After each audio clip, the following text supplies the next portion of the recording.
আপনি কি জানেন আপনি যে আজ পহেলা বৈশাখ উদযাপন করছেন এর পেছনে লুকিয়ে আছে কয়েকশো বছরের পুরনো এক রাজনৈতিক চাল?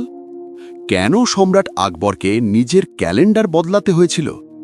যে উৎসবটাকে আমরা আজ গান, পান্তা ইলিশ আর লাল সাদা জামার উৎসব মনে করি, সেই পহেলা বৈশাখের জন্ম হয়েছিল কর আদায়ের জন্য।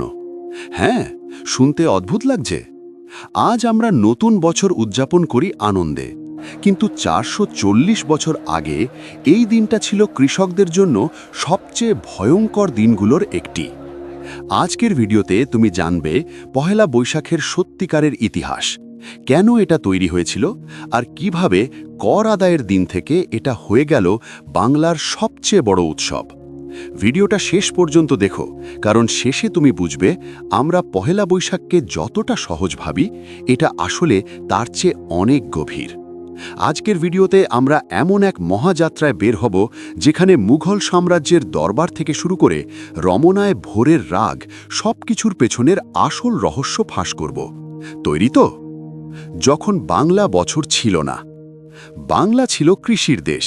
মানুষের জীবন মানে ছিল ধান, নদী, বৃষ্টি আর মাটি।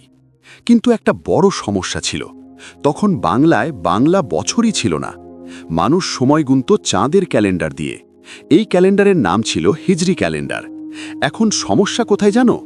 চাঁদের বছর ৩৫৪ দিন, সূর্যের বছর ৩৬৫ দিন, মানে প্রতি বছর ১১ দিনের বড়মিল।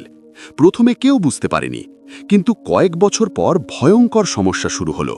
কৃষকেরা বছরে একবার ফসল তুলত, কিন্তু কর দিতে হতো চাঁদের ক্যালেন্ডার অনুযায়ী। ফলে কি হতো জানো? কর দেওয়ার সময় আসতো ফসল ওঠার আগেই। ভাবো একবার, তোমার কাছে টাকা নেই, ফসল নেই, কিন্তু রাজা বলছে কর দিতে হবে। কৃষকেরা কি করত? ঋণ নিত, জমি বিক্রি করত, অনেকে পরিবার নিয়ে পথে বসত। বাংলার গ্রামগুলোতে একটা আতঙ্ক ছড়িয়ে পড়েছিল, কর দেওয়ার দিন আসছে। এটা উৎসব ছিল না, এটা ছিল ভয়। সমাধান খুঁজছিল সম্রাট। ফিরে যান ১৫৫৬ সালে। দিল্লিতে তখন সম্রাট আকবরের শাসন। কিন্তু একটা বড় সমস্যা ছিল, কৃষকরা খাজনা দিতে পারছে না। কেন? কারণ হিজরি ক্যালেন্ডার ছিল চান্দ্র মাস অনুযায়ী, আর ফসল কাটা হতো সূর্যের হিসাবে। একটা অদ্ভুত গোজামিল। আকবর ডাকলেন আমির ফতুল্লা সিরাজিকে। তৈরি হলো ফসলি সন, যা আজকের বাংলা ক্যালেন্ডার। এটা কি শুধু তারিখ? না, এটা ছিল বাঙালির টিকে থাকার লড়াই। কারণ এই ক্যালেন্ডার ছাড়া কৃষকের পেটে ভাত জুটত না। আসল গল্প শুরু হলো এখন। ব্রিটিশ আমল, উৎসবের রূপ বদল। সময়ের চাকা ঘুরতে ঘুরতে বাংলার মাটিতে আসে এক নতুন শাসন, ব্রিটিশ শাসন। এই সময়টা শুধু রাজনৈতিক পরিবর্তনের সময় ছিল না, এটা ছিল মানুষের জীবন, সংস্কৃতি আর চিন্তা ভাবনারও বড় পরিবর্তনের। আগে যে বাংলা ছিল সম্পূর্ণ কৃষিনির্ভর, গ্রাম, মাঠ, নদী এই ছিল জীবনের কেন্দ্র। কিন্তু ব্রিটিশ শাসনের পর ধীরে ধীরে শুরু হলো শহর তৈরি হওয়া, অফিস, আদালত, ব্যবসার বিস্তার, নতুন অর্থনৈতিক ব্যবস্থা। ফলে মানুষের জীবন আর শুধু ফসলের সাথে যুক্ত রইল না, এটা হয়ে গেল নগর জীবন আর নতুন সংস্কৃতির মিশ্রণ। আগে পহেলা বৈশাখ মূলত গ্রাম কেন্দ্রিক ছিল, কিন্তু ব্রিটিশ আমলে সেটা শহরে ছড়িয়ে পড়ে। ঢাকা, কলকাতা, চট্টগ্রাম এই শহরগুলোতে মানুষ একসাথে জড়ো হতে শুরু করে। রাস্তা ভরে যেত মানুষের ভিড়ে, নতুন পোশাক, গান, হাসি আর উৎসবের আমেজে। এটা আর শুধু কৃষকের নতুন বছর রইল না, এটা হয়ে গেল সবার নতুন বছর। ব্রিটিশ শাসনের একটা বড় প্রভাব ছিল মানুষের মধ্যে নিজের সংস্কৃতির প্রতি সচেতনতা তৈরি হওয়া। শহরের শিক্ষিত সমাজ বুঝতে শুরু করে আমাদেরও একটা নিজস্ব পরিচয় আছে।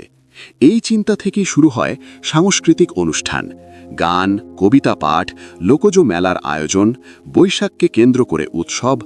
এই সময়ই পহেলা বৈশাখ ধীরে ধীরে একটা সামাজিক মিলন উৎসব হিসাবে রূপ নিতে শুরু করে। হালখাতা, ব্যবসার নতুন শুরু। ব্রিটিশ আমলে ব্যবসার হিসাব রাখার পদ্ধতি আরও গুরুত্বপূর্ণ হয়ে উঠল। তখন হালখাতা শুধু ঐতিহ্য না থেকে একটা আর্থিক নিয়মে পরিণত হলো। নতুন বছরের দিনে ব্যবসায়ীরা পুরনো দেনা পাওনা মিটিয়ে ফেলত, নতুন হিসাব শুরু করত, গ্রাহকদের দাওয়াত দিত দোকানে। কিন্তু এই সময় একটা নতুন জিনিস যুক্ত হলো, আনন্দ আর সামাজিক মিলন।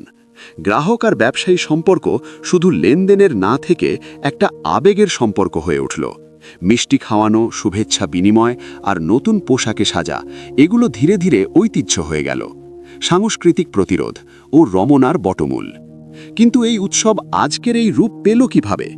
1967 সাল পাকিস্তানি শাসকেরা যখন আমাদের রবীন্দ্রসঙ্গীত নিষিদ্ধ করার চেষ্টা করছে, তখন বাঙালি এক অদ্ভুত প্রতিশোধ নিল। রমনার বটমূলে ছায়ানটের গান হয়ে উঠল একটা প্রতিবাদের নাম। এটা শুধু গান ছিল না, এটা ছিল একটা হুঙ্কার, আমরা বাঙালি। মঙ্গল শোভাযাত্রার জন্ম 1989 সালে। দেশে ছিল ভয় আর অস্থিরতা। তখন কিছু তরুণ শিল্পী একটা সিদ্ধান্ত নিলেন, নতুন বছর শুরু হবে আশা দিয়ে, আলো দিয়ে, রং দিয়ে। শুরু হলো মঙ্গল শোভাযাত্রা। এটা শুধু শোভাযাত্রা নয়, এটা বার্তা, অন্ধকার যাবে, আলো আসবে। বাঙালির গ্লোবাল সিগনেচার। এবার আসি আসল চমকে, মঙ্গল শোভাযাত্রা।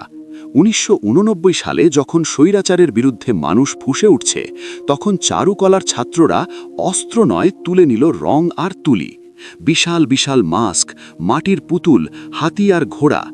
জানেন কি ইউনেস্কো কেন একে ইনট্যাঞ্জিবল কালচারাল হেরিটেজ হিসাবে ঘোষণা করেছে?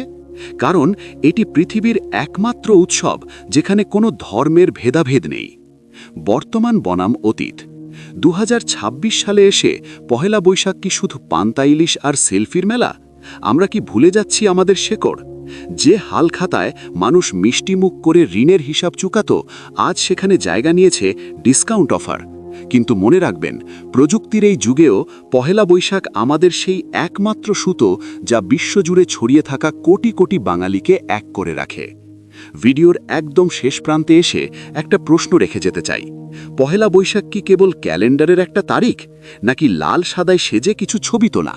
না, মোটেও নয়। পহেলা বৈশাখ হলো সেই অমর চেতনা যা 100 বছর আগে সম্রাট আকবর এই মাটির প্রয়োজনে রোপণ করেছিলেন, যা 1967 সালে রমনার বটমূলে ভাষা আর গান রক্ষার হাতিয়ার হয়ে উঠেছিল, আর যা 1989 সালে চারুকলার রাজপথে প্রতিবাদী রঙের মিছিলে পরিণত হয়েছিল। আজ 2026 সালে দাঁড়িয়ে পৃথিবী অনেক বদলে গেছে।